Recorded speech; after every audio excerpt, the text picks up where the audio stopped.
Well, I can tell you, and I'm here at Silverstone today, that my understanding is that Adrian Newey has said yes to the Formula One team based at Silverstone, which is Aston Martin, and I expect official confirmation that he will be joining them early next week.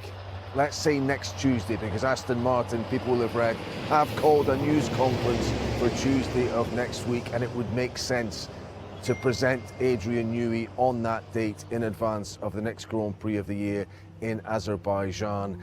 Newey has certain contractual obligations which he has to meet with his current employers, which are Red Bull. That limits him to making a decision about his future and signing for another team until September the 6th, which is Friday of this week. But my understanding is he has for quite a while now had personal terms agreed with Aston Martin.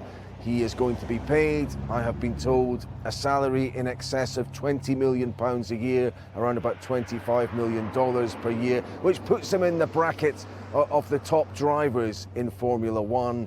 I expect him to sign a multi-year deal, and Aston Martin is a Formula One team with the capability of also using and drawing upon Adrian Newey's talents as a road car designer as well. People will have heard of the Valkyrie supercar, which Aston Martin developed in association with him and Red Bull a few years ago. 175 of them were made.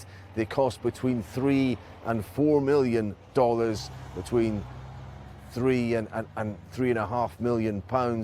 All 175 sold out very quickly. So this is a deal which makes sense on a number of levels. Lawrence Stroll, in a recent interview this week, has revealed he has been courting Adrian Newey for weeks.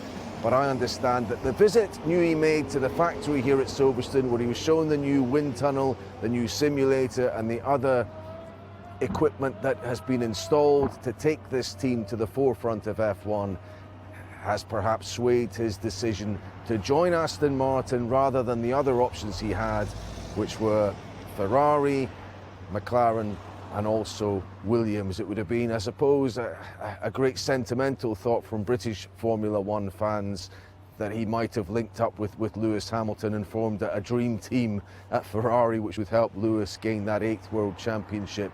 I suppose the big question is, when he does join Aston Martin, and I expect that to be confirmed probably on Tuesday of next week, how quickly will he enable them to be World Championship contenders? And can Newey add to the 25 World Championships he's already won in that glittering career, which could become still 27 this year if Red Bull do the double again?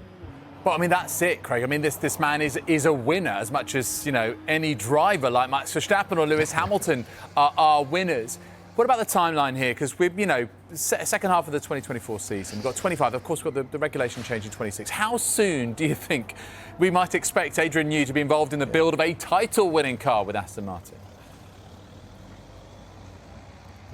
Well, even if he is announced next week as joining Aston Martin, and by the way, he'll be linking up with Dan Fallows, who's currently the technical director at Aston Martin, was Newey's chief aerodynamicist at Red Bull for many years, so there will be staff there he already knows. He can't actually start work until March of 2025 because of the restrictions imposed when he announced his exit from Red Bull. So it's a narrow time scale for him to influence anything in 2025 and even in 2026, which is a big moment for F1 because new power units come in, significantly new designs in terms of the car's aerodynamic architecture, which is Newey's speciality as well. And if you look back at his previous tenure looking after car designs at teams, it has taken him a few years, especially with a project which maybe wasn't competitive when he joined,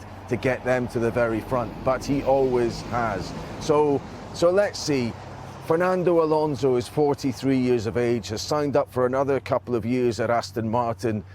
There's an irony that Newey is almost certainly the reason why Alonso only has 2 world championships and not 3 or 4, because he was defeated over a couple of seasons in Newey-built cars. It would be a nice end to Alonso's career if finally he gets the benefit of driving one of those Newey cars and can maybe take it to the World Championship. But this, as a signing in Formula One, in terms of who is going to be doing well in the future, I think you can say it's almost more significant than Lewis Hamilton joining Ferrari. Newey's record is that good.